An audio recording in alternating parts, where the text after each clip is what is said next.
Bom, estudos para concursos para o INSS, que sábado saiu o edital de 2022, fazendo simulado, 65 questões, no dia 24/9, falta 2 meses ainda para a prova. Falta 2 meses, né? Porque, faltam 2 meses e alguns dias. Tá, aí apaga isso aqui.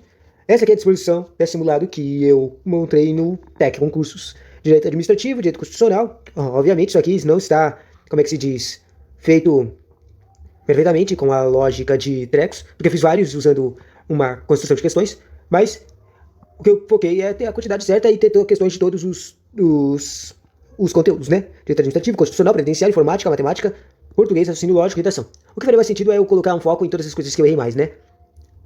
E também devia ter mais questões de previdenciário. Mas então, eu só queria, o foco desse simulado foi que tivesse questões de tudo. Direito Administrativo, olha, só tem uma questão de português, 2 questões de raciocínio, 6 questões de matemática, o que na verdade é muito. Informática tem um monte, direito previdenciário, constitucional e administrativo. Então, e a redação oficial. Bom, vamos lá.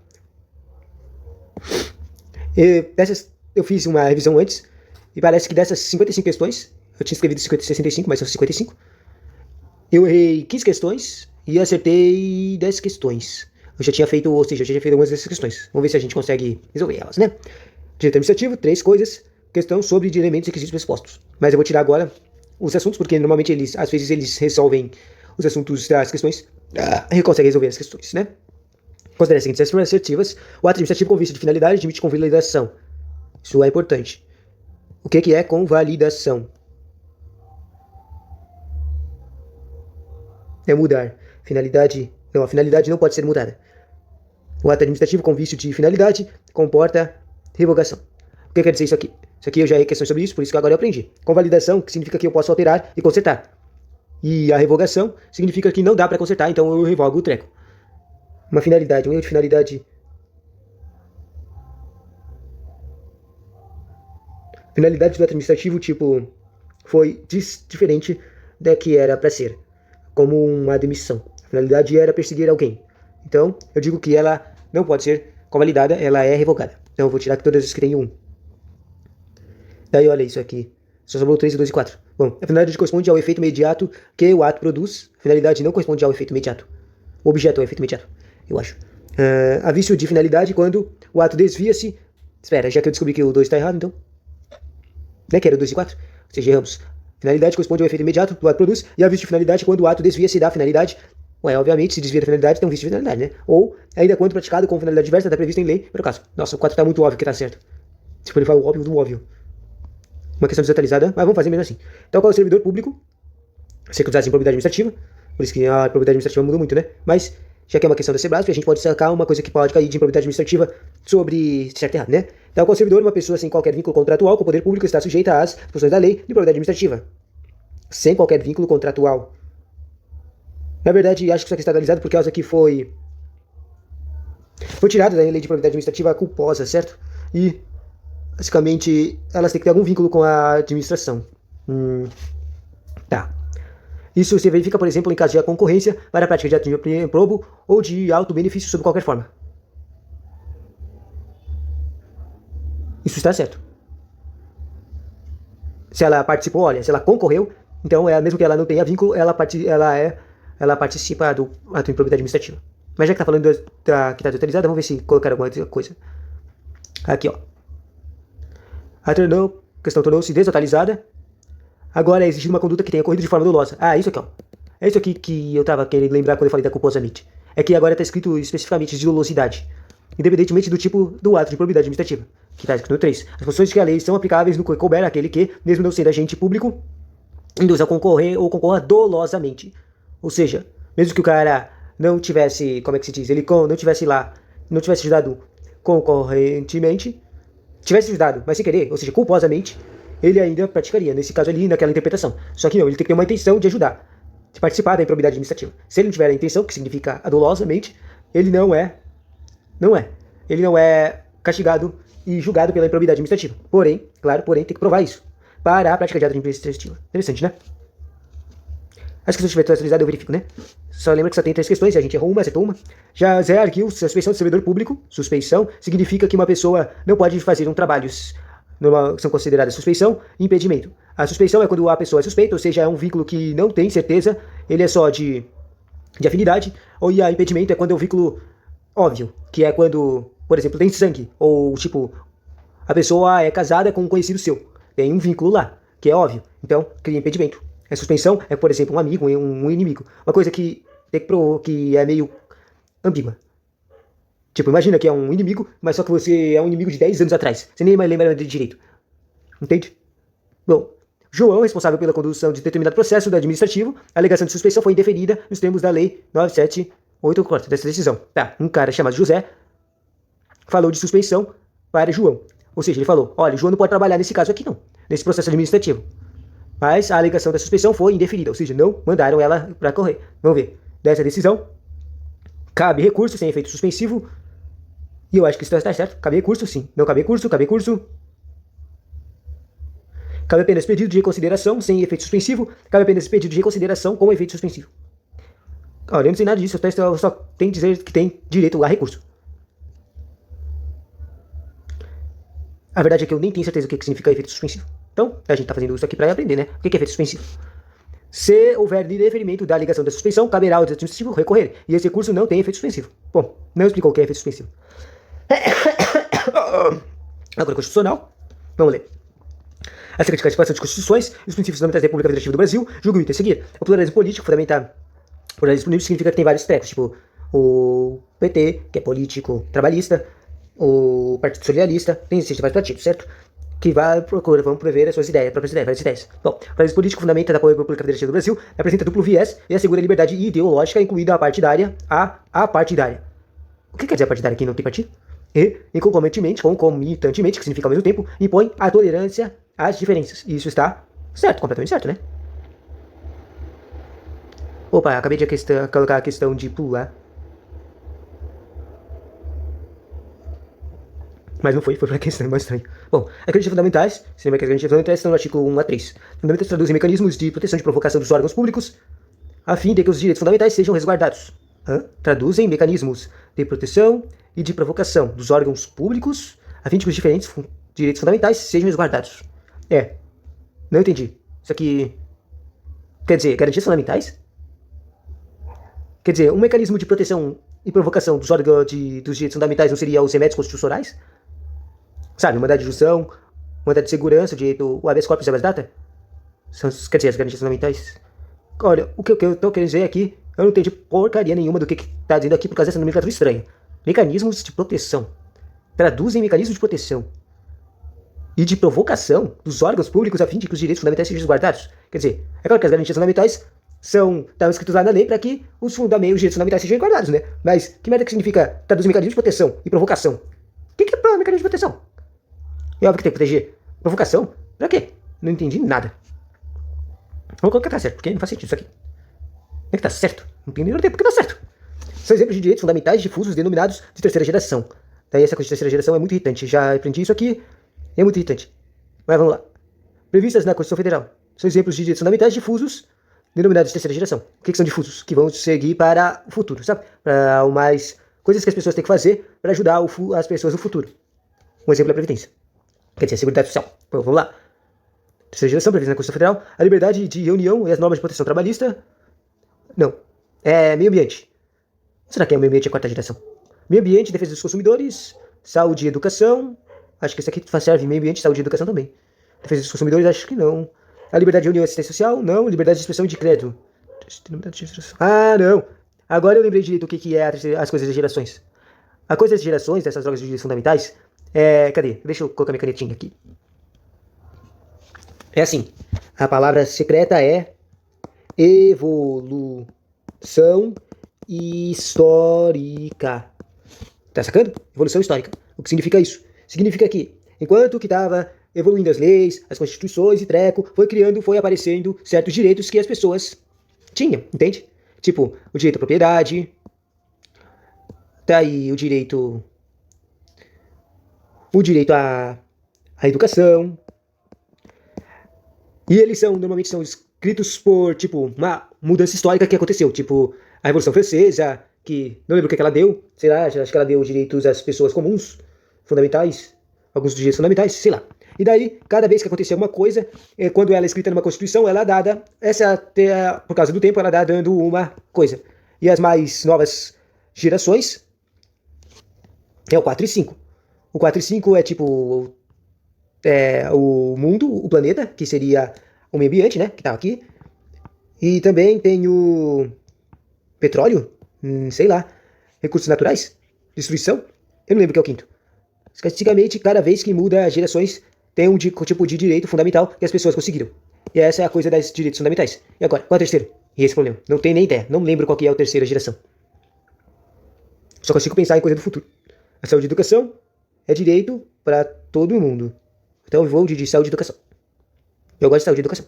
Não que é a primeira que eu escolhi, o meio ambiente, defesa dos consumidores. Só não entendo por que defesa dos consumidores é considerado terceira geração. De acordo com a Constituição Federal, dentre os direitos garantias individuais e coletivos, considera-se a crime inafiançável e imprescritível à prática. Ou seja, aquelas coisas que estão na Constituição Federal do 3 COF 3M. Defensáveis, imprescritíveis e imprescritíveis. Não, é COF 3Ts? COF 3Ts? 3T? Bom, tem o racismo, tem a tortura, 3T, tortura. Eu sei que tem 3 T's, né? Eles estão em um só. Acho que esses aqui, os 3 T's, são inafiançáveis. Imprescritíveis de graça e anistia, que é tortura. Grupos armados.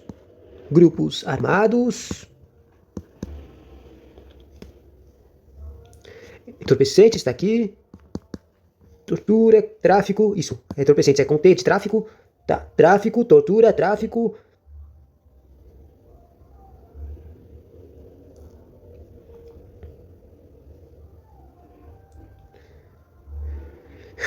Tráfico.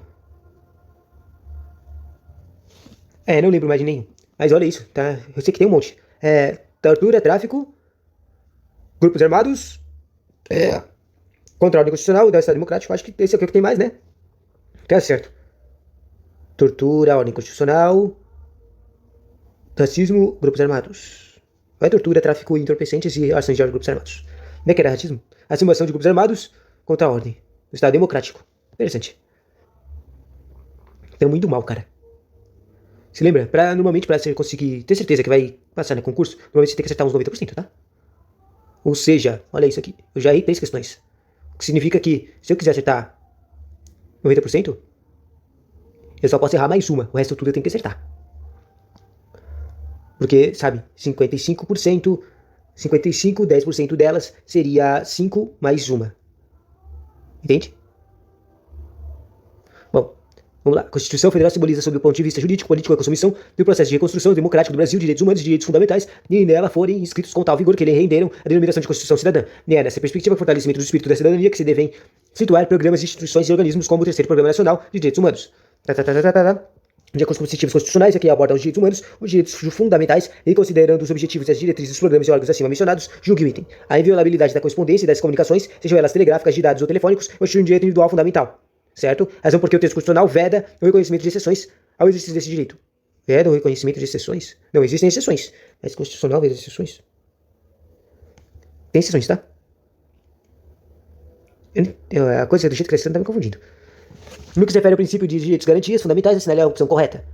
Por exemplo, o princípio geral da atividade econômica regulado pelo mercado e não pelo Estado, o valor social do trabalho não é considerado um princípio fundamental da República Federativa do Brasil. E está errado, porque é, sim, um princípio fundamental.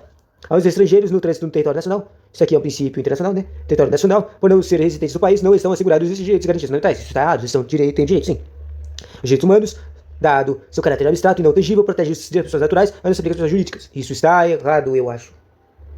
Na verdade, não faz muito sentido isso aqui está me confundindo. Próximo. Previsto expressamente na Constituição Federal, o princípio da devida processo legal assegura a contraditória e ampla defesa aos litigantes do processo judicial, mas não em processo administrativo. Isso está errado, eles também têm direito à ampla defesa, tecos. Nem como no princípio da dignidade da pessoa humana, o ordenamento jurídico brasileiro restringe o uso de algemas no país. Tá, eu vou colocar isso aqui que é confusão. Não é que era o treco de restringe o uso de algemas? Mas, tipo, tem algemas, né? Quer dizer, normalmente você pode usar as algemas se a pessoa saber que ela tem crime, sabe? E também para proteger os outros se for considerado, mas normalmente não usa algemas, né? Esse aqui eu tô confuso, quero saber a verdade sobre ele.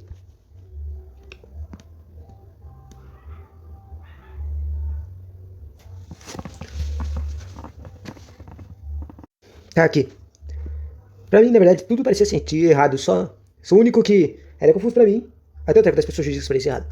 E tava errado mesmo, né? Mas só que o treco das algemas, eu não tinha a menor ideia do que era aqui. Então, fica muito confuso. Bom, vamos lá.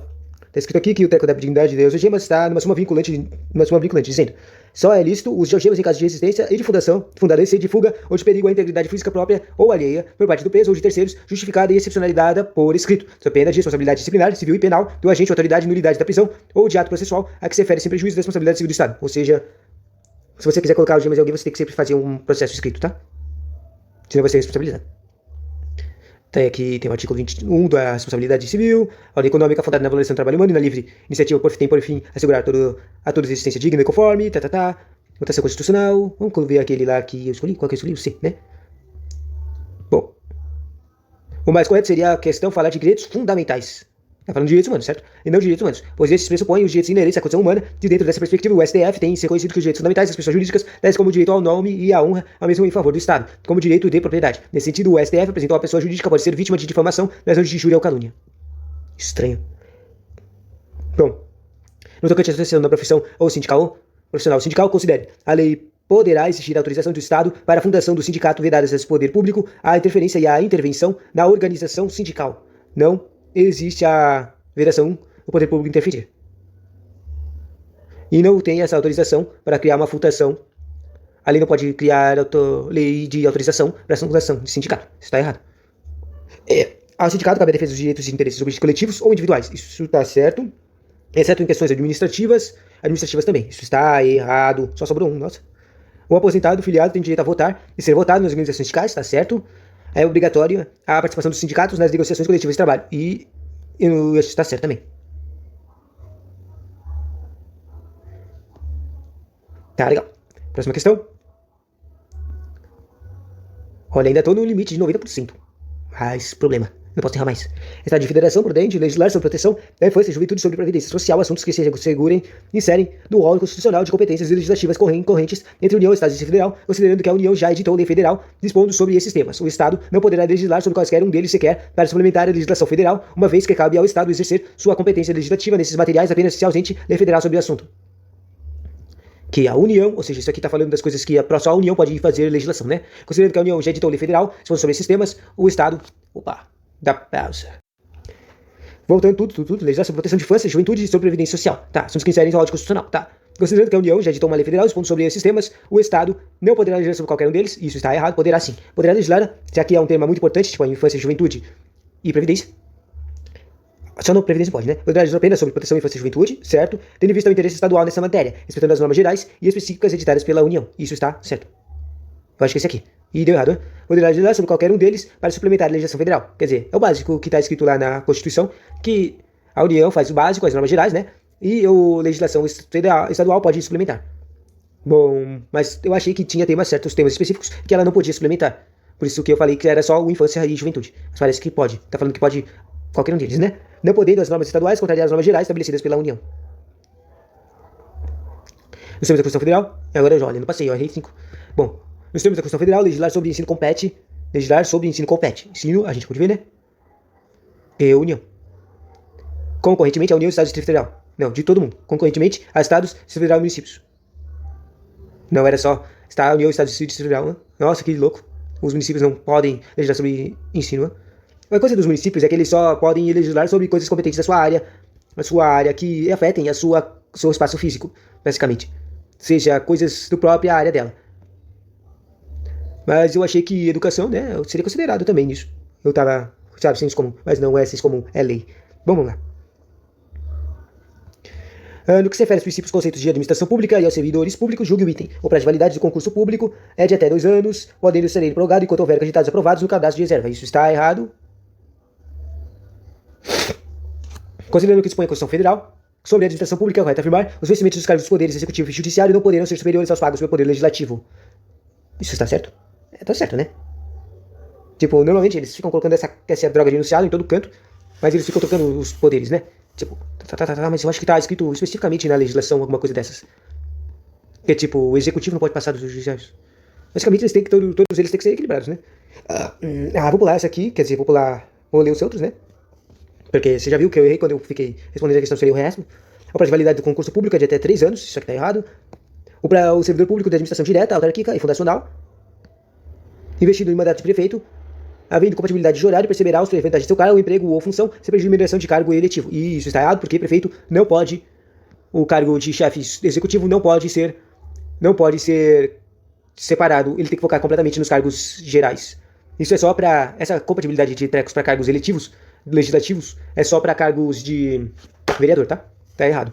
O servidor público da administração direta, autárquica fundacional, investido em mandato de vereador, olha, ainda que haja compatibilidade de horários, será afastado do cargo, emprego ou função e poderá optar pela remuneração. Ou seja, isso que está errado, porque está ao contrário. Essa coisa que aconteceria com o prefeito, e a coisa que estava escrito que aconteceria com o prefeito, é a coisa que aconteceria com o vereador. Bom, depois, o site de propriedade administrativa importaria a suspensão dos direitos políticos, e normalmente eles, uma coisa que falam da propriedade administrativa que colocam nas questões para estar errado, é essa coisa de suspensão. Eles falam que a vedação, qual é a palavra para tirar totalmente, para sempre? E não existe isso, é só suspensão mesmo, por um tempo determinado. Dos direitos políticos, a perda da função pública, a disponibilidade de bens, certo? E o ressarcimento horário, certo? Na forma da gradação, acho que a palavra gradação não estava usada lá na Constituição, não. Estabelecidas em lei, sem prejudicação penal cabível. Na forma e gradação. Será que gradação é um sinônimo da coisa que estava lá? Como é que estava? Disponibilidade de bens e ressarcimento horário na forma e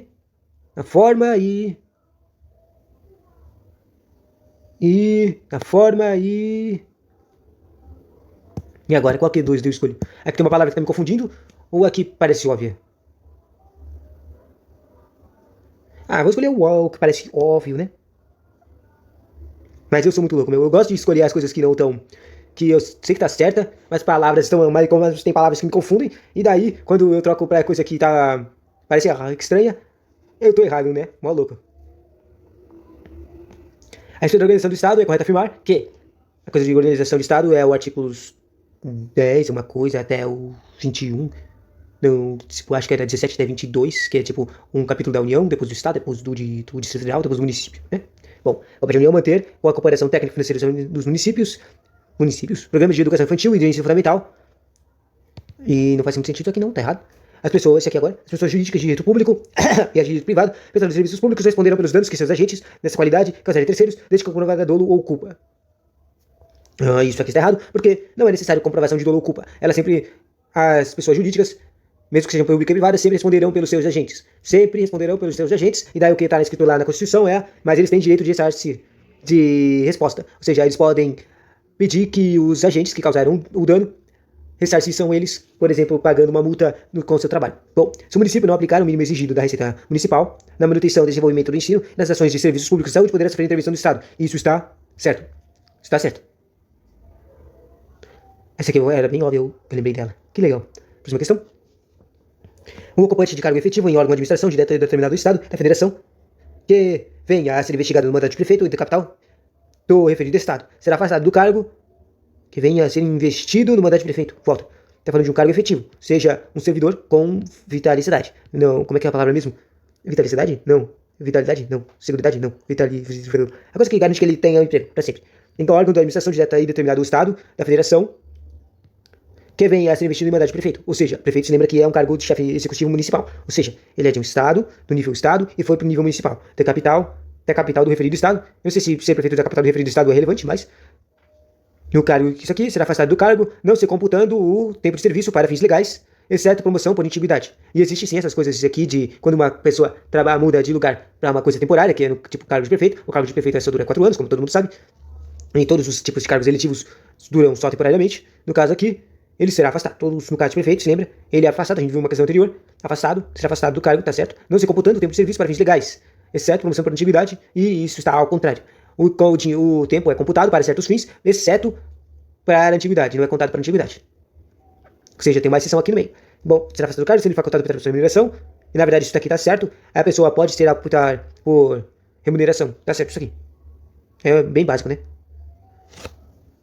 Uma coisa, isso aqui é meio estranho, quer dizer, com certeza o prefeito consegue ganhar bastante dinheiro também, só que a coisa é que ele é municipal. Todo mundo sabe que os níveis têm uma discrepância entre valores que eles recebem. Ou seja, já que no caso desse cara aqui, já que ele é estadual, é possível que ele ganhe mais do que prefeito, cara, de um certo município, entende? Porque se lembra que nos municípios, a próprio poder legislativo, as câmaras municipais, que vão marcar quanto que esse prefeito vai ganhar, o chefe do poder executivo, vereadores e Entende? as próprias câmaras municipais. Por quê? Porque elas sabem quanto dinheiro elas têm. Ou seja, dependendo de quanto dinheiro ela tem, o prefeito vai receber um certo valor, entende? Enquanto que o cargo...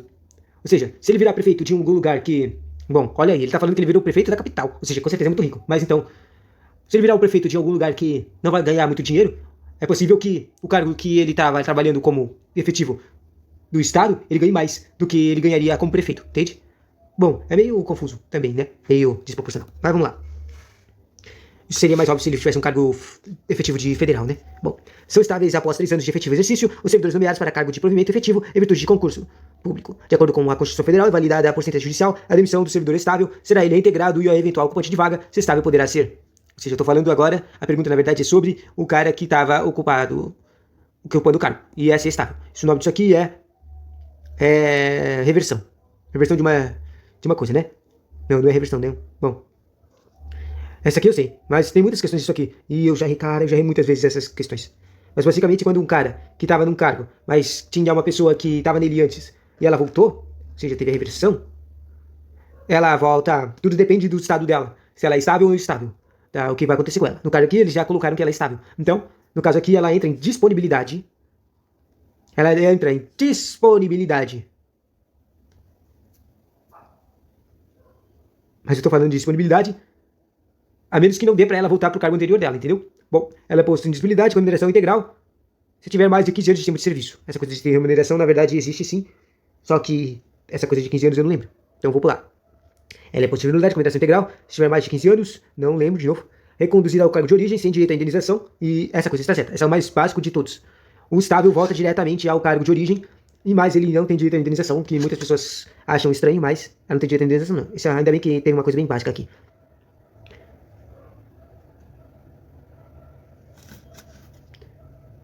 A coisa é que ela só ficaria em disponibilidade se não tivesse como ela voltar pro cargo anterior dela, né? Olha, agora voltou pro presidenciário, se lembra que teve mó pouca questão, né? Mas vamos lá. A Leila Chaves, que criou em cada uma das empresas das estradas de ferro existentes... Olha, droga, uma questão de história de previdência. Muito chato. Cada uma das empresas das estradas de ferro existentes no país, uma caixa de aposentadoria e pensões para os respectivos empregados, foi o primeiro ato normativo a tratar da Seguridade Social no Brasil. Acho que isso está certo. Não, isso está errado. Não foi a primeira vez, não. Tinha aquelas casas de igrejas. Tinha umas casas de igrejas aí que apareceram antes. O pastor evangélico que atua exclusivamente em sua atividade religiosa é considerado segurado facultativo do SGPS. Isso está errado. Esse pastor evangélico não é facultativo, não. Ele é... Eu não lembro o que ele é, não. É melhor eu verificar. Ele é obrigatório. Quer dizer, se dizer que obrigatório é o teco, certo? Não, ele é... Aqui, achei. Contribuinte individual. Vamos escrever isso para não esquecer. Deixa eu até escrever no meu caderno aqui do canto, do meu lado.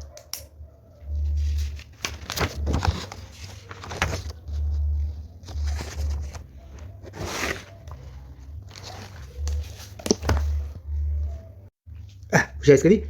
Bom, servidor obrigatório, contribuinte individual, é o ministro de confissão religiosa e o membro do Instituto de Vida Consagrada, de congregação ou de ordem religiosa. Tá, legal. Eu vou me considerar que eu fui bem se eu acertar a português, todas de português, apesar que só tem uma, e todas as de previdenciário. Bom, Camilo, Seguridade e Previdência Social, foi incorporado às Forças Armadas para prestar serviço militar. Neste caso, de acordo com a Lei 8213, Camilo manterá a qualidade de segurado por até 6 meses após o licenciamento, se houver no mínimo 120 contribuições. 120 contribuições significa trabalhar por 10 anos. Não, e isso, pelo que eu me lembro, os militares têm um tipo de tempo a mais, tá? Eu acho que está errado. Manterá a qualidade segurada, independentemente de contribuição, até 12 meses após o licenciamento, talvez.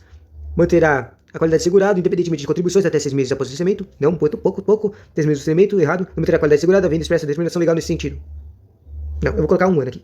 Bastante tempo. Não é que deu errado? Manter a qualidade segurada, independentemente de contribuições. Olha, a ponto que dá vantagem para ele era a independência de contribuições, hein? Até 3 meses após o licenciamento. Interessante.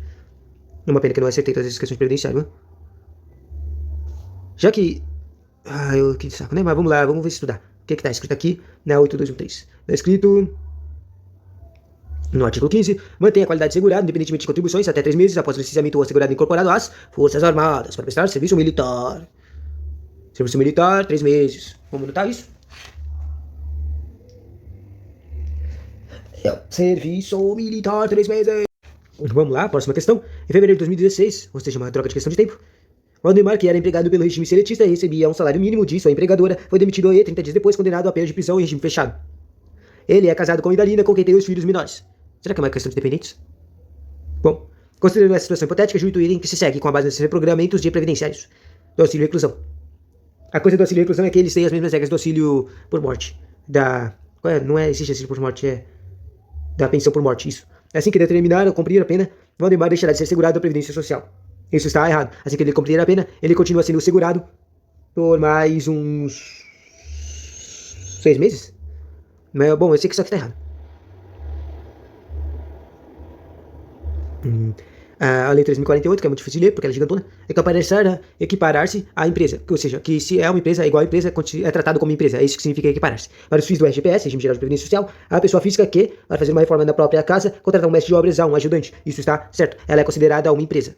Se ela contratar alguém para fazer alguma coisa, ela é considerada uma empresa. Porque se lembra, uma empresa é aquela que contrata uma pessoa para fazer um serviço por uma, sendo resguardada a equivalência, e ela paga ela uma remuneração. Então está certo, ela é considerada uma empresa. Pelo que eu me lembro, é essa os que os professores explicaram. Está certo isso aqui. Mas o que significa se ela ser equiparada à empresa é que ela vai ter que pagar as contribuições do tipo empresa, ou seja, certas porcentagens em INSS para essa consultora aí que ele contratou, do jeito empresa. Bom, com relação a contribuições sociais de segurados, a decadência e prescrição. Decadência é um tempo específico e prescrição é outro tempo específico para acontecer certas coisas. Relativamente a benefícios previdenciários, o próximo item apresenta uma situação hipotética. Tá. Degoberto obteve aposentadoria por tempo de contribuição. O que significa aposentadoria por contribuição é que ele trabalhou uma quantidade que dá a ele o direito de obter a aposentadoria. No caso, são 15 anos, certo? Concedida pelo INSS em junho de 2012. Tá. Entretanto, o INSS não efetuou o pagamento do abono anual proporcional ao ano de 2012, nem o ano de 2013. Nessa situação, atualmente, Dagoberto não mais tem direito a exigir o pagamento dos abonos anuais referentes aos anos de 2012 e 2013, visto que está prescrito o direito ao percebimento das referidas prestações. Isso está certo e errado ao mesmo tempo. Porque tem coisa certa e tem coisa errada. E assim, existe isso aqui. Tipo, se um cara não recebeu, quer dizer, se ele não fez a reclamação, o principal é que ele tem que fazer a reclamação, senão ele vai perder o direito, entendeu? E no caso aqui ele tá falando que teve essa aposentadoria no meio do ano de 2012. Mas ele não teve o abono, que significa, pelo que eu me lembro, o abono é uma reconstrução, como é que se diz? Um pagamento proporcional. Proporcional. Uma mudança de quanto ele devia receber, entende? Proporcional. Ou seja, ele provavelmente recebeu menos do que ele devia em 2012. E nem no ano de 2013. Ou seja, durante 1 ano e meio, ele recebeu uma quantidade menor do que ele devia receber. Ou seja, o INSS está devendo para ele. Que ele tem direito, entende? Daí disso, ele tem o tempo para reclamar. E eu acho que são tipo, esse tempo aqui, a quantidade de tempo que tá falando aqui é muito curto. Eu acho que é bem maior a quantidade de tempo que tem. Se não mudou alguma coisa, acho que a quantidade de tempo que é necessário para reclamar é bem grande. Então, visto que está prescrito o direito de percebimento das referidas prestações. E eu não acho que está prescrito, não. Está errado. O problema é que... Acertei, mas problema, qual é o tempo? Olha que legal, esse comentário aqui tem um monte de termos, né? Aqui. Prescrição é a perda de uma prestação em razão de percurso de tempo. É isso que eu estava sabendo. A perda de qualquer pretensão dá a pretensão de reivindicar um direito por meio de ação judicial cabível. E a decadência é a perda de direito em si, também pelo prazo transcorrido. Daí aqui, olha aqui, eu sabia, era muito tempo, olha aqui, ó. O prazo de prescrição de decadência de direito previdenciário é de 5 anos, sempre. E a decadência é 5 anos quanto ao custeio e 10 anos quanto aos benefícios. Ou seja, tem um tempão pro carinha poder reivindicar os seus direitos desses benefícios, do abono. E olha aqui, só passa 1 ano. Tem muito tempo ainda para ele pedir. Bom, uma questão desatualizada. Bruna, empregada de empresa Vargas, entrou em gozo da licença maternidade. Nessa situação, haverá incidência de contribuição previdenciária sobre o valor recebido por Bruna a título de salário de maternidade. Incidência de contribuição previdenciária? Bom, o certo é que devia ser certo, né? Ela devia receber um abono. Quer dizer, uma incidência de contribuição. Mas eu acho que não existe isso ainda. Tá errado.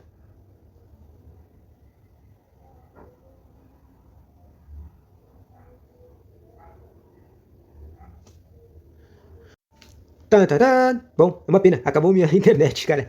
Acabou minha internet. Não vou conseguir terminar essa essa simulado incrível.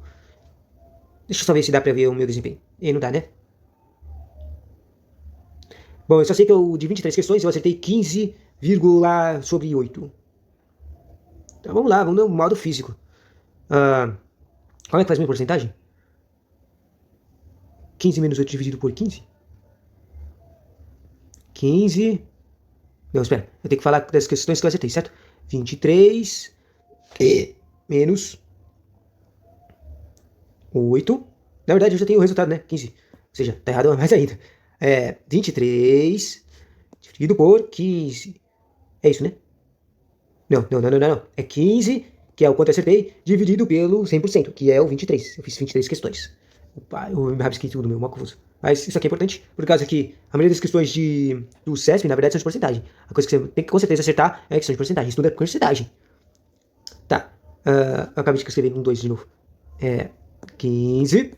Vamos lá, 15 dividido por 23. Você sabe? Então, zero. O que significa o zero? É que não é 100%, certo? Daí coloca um 50 aqui. Tá. Daí, 20 sobre 150 dá igual a quanto? Vamos lá. 15. Vou chutar um número aqui. 7. Tá. 7 vezes 23 dá igual a 7, 14, 21. 21, né? Sobe 1. Tá. Não sobe 1. 14, 21. Sobe 2. Sobe 2. 7 vezes 2, 14. 14, 16. Olha isso. Deu 161. Um número a mais, ou seja, deu 6 aqui. Tá. 6. 23 vezes 6 dá igual a 6 vezes 3, 6, 12, 18. Sobe 1. 6 vezes 2, 12. Sobe 1. 13, 138. Menos 138 dá igual a... aqui 4, 1, 8, 2.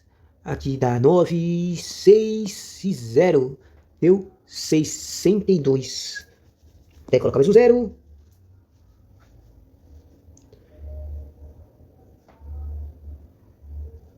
E eu acho que eu fiz alguma coisa errada. 150. 150. Entendi. Entendi agora que eu fiz errado. Eu fiz um treco totalmente errado, porque eu escrevi o jeito 9 aqui, ó. Eu escrevi a droga do...